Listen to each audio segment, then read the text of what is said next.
Ohio. Here on Democracy Now!, democracynow.org, the War and Peace Report. I'm Amy Goodman with Juan Gonzalez. Juan? 39 years ago this week, National Guardsmen opened fire on hundreds of unarmed students at an anti-war rally at Kent State University in Ohio, killing 4 and injuring 9. The students were protesting the U.S. invasion of Cambodia, which was announced by President Nixon on April 30th. The 4 students who were shot dead were Allison Krause, Jeffrey Miller, William Schroeder, and Sandra Scheuer, all between the ages of 19 and 21. For the survivors of the Kent State Massacre, the events of May 4th, 1970, remain unresolved even 4 decades later. 2 years ago, one of the survivors of the massacre, Alan Camphora, released enhanced audio recordings from the day of the shootings. By listening closely, a voice in the background can be heard yelling, "Right here, get set, point, fire." Following the command, the sounds of shots being fired can be heard. The National Guard fired 67 shots in 13 seconds. The FBI's never determined whether an order to shoot was given. Well, I caught up with Alan Camphora at the Kent State campus during Democracy Now!'s Community Voices community media tour several weeks ago. He was shot in the wrist by the Ohio National Guard at Kent State on May 4th, 1970. My name is Alan Camphora. I was a member of the Kent State Students for a Democratic Society in 1968-69. 40 years ago, we raised hell on this campus. We planted the seeds of revolt, which blossomed a year later when 4 days of protest culminated with the shootings by the National Guard. Only bullets could silence our voices here at Kent State in 1970. What did you do? Well, we protested vigorously for 4 days, including turmoil in downtown Kent, where 43 bank windows were broken. On Friday night, May 1st, Saturday night, the ROTC building was burned to the ground. That brought in 1,200 National Guardsmen. And on Monday, May 4th, they attacked a peaceful gathering of students. About 300 of us gathered on the Commons. And they fired tear gas. They chased us over a hill, and they marched back up the hill. And at the peak of the hilltop is where there was a verbal command to fire. One guard officer shouted, "Right here, get set, point, fire." And they fired 67 gunshots down the hill. They killed 4 students and they wounded 9, including me. I got shot through my right wrist, 225 feet away. And explain what you saw when you were standing there. Well, I saw the guardsmen reach the hilltop, and we expected that they were just retreating. It looked like they were going away back over the hill where they had come from. But suddenly, at the hilltop, out of 76 guardsmen, only about a dozen from Troop G stopped, turned, they began to fire. They continued to fire for 13 seconds. The closest student was 60 feet away. He was wounded. Another student 90 feet away was wounded. I was near the bottom of the hill with my roommate. We were both shot and injured. And then behind us in the parking lot is where all of the 4 students were killed at distances of between 265 and 400 feet. So it was nothing but a slaughter. They fired into the distant parking lot because that's where the most radical and vocal students were gathered. And were you shot first? I think I was. I think I was the first student shot. I was waving a black flag of protest that day. I carried that black flag as a symbol of my despair, my anger, because only 10 days earlier I attended my friend's funeral. He was killed in Vietnam at age 19. So that was very fresh in my memory, and that's why I joined the protests, and I helped lead the protests May 1st through 4th on 1970. And that's what led to me being shot. And what happened after you were shot? What did you do? Well, I ran away, and I got a ride to the hospital from a student. And when I got to the hospital, that's when I saw the others that were injured and that were dying. I saw my friend, Jeff Miller. Jeff Miller is from Queens, Long Island, New York. His mother still lives there, and I saw him in the back of an ambulance with a bullet that had entered his face and blew his brains out the back of his head. He was in that famous picture with a young woman screaming over his dead body. That was my friend Jeff from New York City. I saw him there at the hospital. And at the hospital, they treated me and others that day, and it was a horrible scene there with 4 students dying and 9 others injured. One guy was he's paralyzed, he's in a wheelchair for life.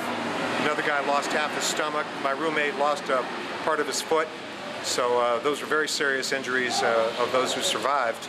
And I feel fortunate that I was only shot through my right wrist. You feel like Kent State understands the history today? Kent State understands it, yeah. In fact, the university administration here gets it more than ever. But I think it's important for people to understand the legacy of Kent State, the wrongfulness of the massacre. It was murder. It was intentional. There was an order to fire. I think it's very clear that the state government and the federal government were involved. We're still working on that. revealing the truth about that order to fire. For example, next week I'm going to California. The tape recording, which proved the order to fire, is going to be analyzed for a national TV show. So we're going to try to find out who gave that order, and we're convinced that the order ultimately would go to the White House. President Nixon had a vendetta against Kent State SDS since 1968, when we went over to Akron and disrupted his speech in October of '68 at Akron University. And Nixon was very vindictive, and we think that maybe he worked with the governor to give the order to shoot and kill here at Kent State, a working class school, not a Yale or a Harvard or a Berkeley, where a lot of rich kids went to school. And so they decided to shoot students here to try to terrorize or silence the anti-war movement, but it backfired because it triggered the only national student strike in U.S. history. Over 4 million students protested from coast to coast during the national student strike of May 1970. Hundreds of universities were shut down, and that was the high point in the history of American student activism. So if Nixon tried to silence the anti-war movement by killing the students here, it backfired entirely, and it triggered the only national student strike in U.S. history.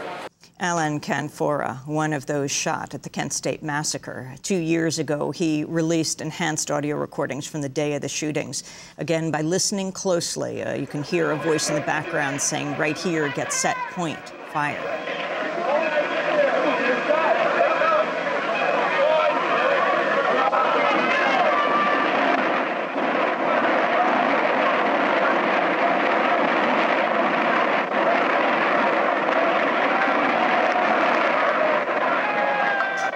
The 13 seconds of the 67 shots. I also spoke to Alan's sister, Roseanne Chick Canfora. She was 19 years old. She was an eyewitness to the Kent State massacre. She was in the parking lot. We visited the site of the shootings at Kent State with her, and she described the scene 39 years ago. The shooting itself took 13 seconds. The photograph that you've probably seen in many of the historic photographs of that day, where Alan was carrying the black flag, he was the student activist who walked closest to the guard when they were on the field. So there's a photograph of us in the Davies book where he walks close to them with the black flag. And I could see they were aiming at him. So I said, this is, you know, they're aiming their guns. Let's you know, get out of here. And he said, I want to see where they're going, because that's when they started their ascent. I went back to the parking lot. Alan stayed, you know, down in that area. And like I said, when the shooting started, 13 seconds of gunfire. If you look at a watch and you watch a second hand tick by, you realize what a hideously long time that is for men with gas masks and steel helmets to look through the scopes of their weapons, aim into the crowd in the distance of unarmed college students, and then to fire for 13 long seconds. You asked when I knew my brother had been hit. After the 13 seconds of gunfire stopped, we came out from behind the cars and trees which shielded us. And I remember during those 13 seconds thinking about all the people that were out there in the open. 3 feet behind me was the body of Bill Schroeder. He was an ROTC student who was against the war. And I could tell that he was dead. He had blood splattered all over his neck, and he had been shot in the back. And I saw someone attending to a young woman in the Prentice parking lot. That dorm you see over there, I mean, like as far away as the last car that you see there is where Sandy Schroyer was. I saw Bill Schroeder there. I ran over to Sandy. Sandy was a friend of mine. She was so gray because she'd been shot through the jugular vein over 300 feet away. And it's that moment when I'd seen 2 students prone and both of them dead that I remembered that the last place I saw Alan would have put him directly in the line of fire. So I started running across the parking lot and toward the body of Jeff Miller, just praying that it wasn't Alan. And it was just when I came upon Jeff's body that one of Alan's friends came up behind me and said, Alan and Tom both got hit. It was, I was 19. It was surreal at that moment to see people lying dead, but what was most shocking was not just watching these soldiers, American soldiers, making that ascent and then turning and shooting at us, but once they did that horrific deed, As people lay dying, they turned and walked away, went down that hill, and left them there. These armed soldiers that were sent to this campus to protect life and property just took life and walked away. Chick Camphora, Alan Camphora's sister, he was shot. She was an eyewitness to the Kent State Massacre. We're standing in the parking lot. It was raining 2 weeks ago as she recalled what happened. This is Democracy Now!, democracynow.org, The War and Peace Report. I'm Amy Goodman with Juan Gonzalez.